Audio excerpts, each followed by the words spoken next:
These videos are not here to tell you how to listen to songs or how to interpret music in general. They're just my thoughts and opinions on music based on what I've learned over the years and my own experiences. I don't expect you to think of me as right or sole authority on these things. It's just another perspective that I hope you find interesting. So, another week, another Songwriter video. This song video actually almost didn't happen. The first time I tried setting up and recording the video and audio for the performance video of The Curtain, I just had a lot of trouble getting it down because it's a longer song and it has a lot of moving parts to it, and I got frustrated with it very quickly and sort of just set it aside, and I was like, well, I've got most of the other songs. If I don't have one or two songs for the videos on YouTube, that's fine, but the more I thought about it, the more I wanted to make sure I did have this song in the series, mostly because I had stuff I could talk about in this video, the Songwriter video. This one, I really enjoy the music of it, and I enjoy the different sort of stylistic changes it passes through. Like, it has this sort of a almost Celtic Mumford and Sonsy feel to most of the song, and then in the bridge section it breaks down to this almost progressive rock instrumental that I'm really happy with how it turned out on the album. Also on the album version, I had a friend, Kyla Merriman, sing vocals on it as well. This song actually didn't start out as a duet, but the more I thought about it, I felt like having a female voice on it would add a little bit more dimension to the song. What the song comes from really is just, it specifically was inspired by my friendships in college and just a lot of people that I became close to in college, and then after graduation we all found out how difficult it is sometimes to just keep in touch and stay in touch with people on a regular basis, whether it's through social media or texting or whatever. And for a period of time I was really worried that I was going to lose some of those friendships just because I didn't feel like I was really good at keeping in communication with them. And when I would see them, it was usually in person, and we hadn't seen each other in a while, and it was always awesome seeing them again. And then when we'd leave, I'd be like, crap, when's the next time I'm going to see this person or talk to them again? Since then, I feel like I've gotten a little bit better about staying in touch with my friends from college, which has been good. But that's sort of where the lyrics for the song came from. Just this idea of having really close relationships with people, and because of the way that life is, things change over time, and it's not necessarily anyone's fault if things become less close than they were, if that's proper English grammar. It's just sort of the nature of life and how things change over time.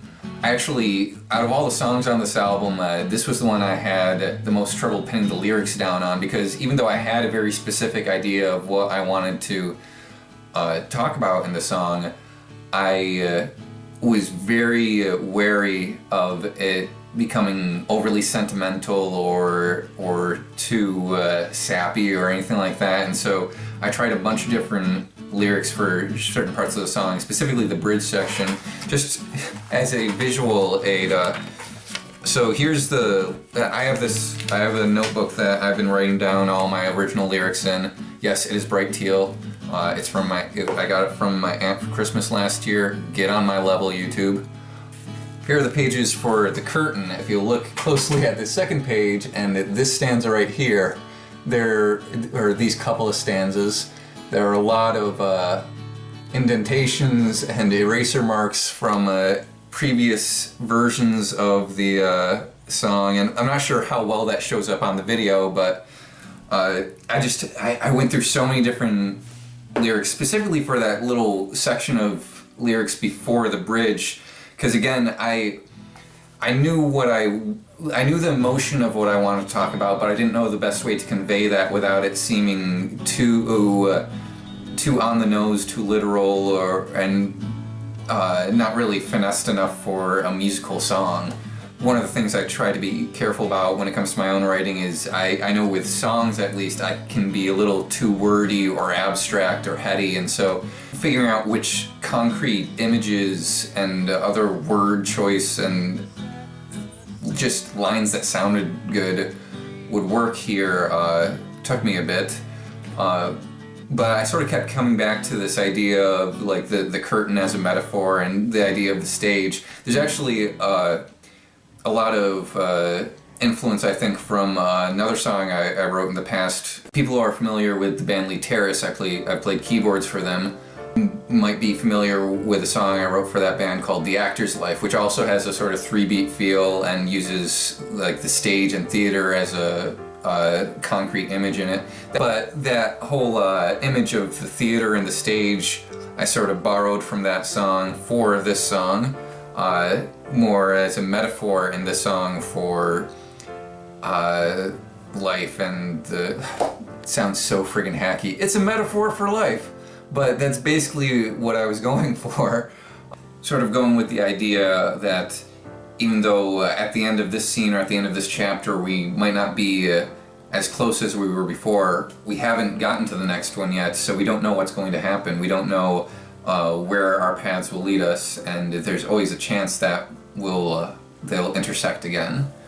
I don't know, this song was, like I said, it's one that I really spent a lot of time thinking over when it came to the lyrics and reworking different things about it. And I still really like the song, but it's the one that I've been most concerned about whether I got across what I was trying to get across.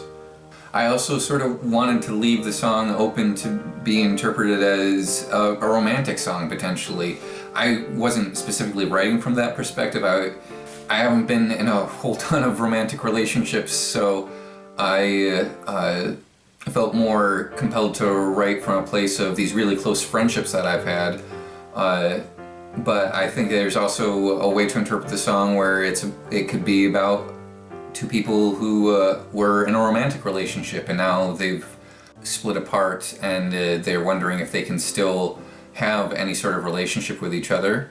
However you interpret the song or however you connect with the song, I think at its core it is just really about these deep relationships we have with other people and how just through the things that happen in life those relationships change, but that doesn't mean they necessarily have to end. Anyway, that's what I have to say about this week's song. Hopefully it wasn't too long and rambly. If you enjoyed these videos and the performance videos, please consider subscribing to the channel, liking the videos, checking out the album on Bandcamp. The release date for the album digitally is approaching soon, November 15th. So check that out. If you pre-order it now on Bandcamp, you can get an immediate download of the song Broke Down Car. Check back here on the YouTube channel on Tuesday for the next song in the video series. It's the one that I really enjoy and I hope you enjoy it too. Scenes may look different, but there's still a chance. We'll have one together, we'll hold each other's hands and remember a time and a place where we felt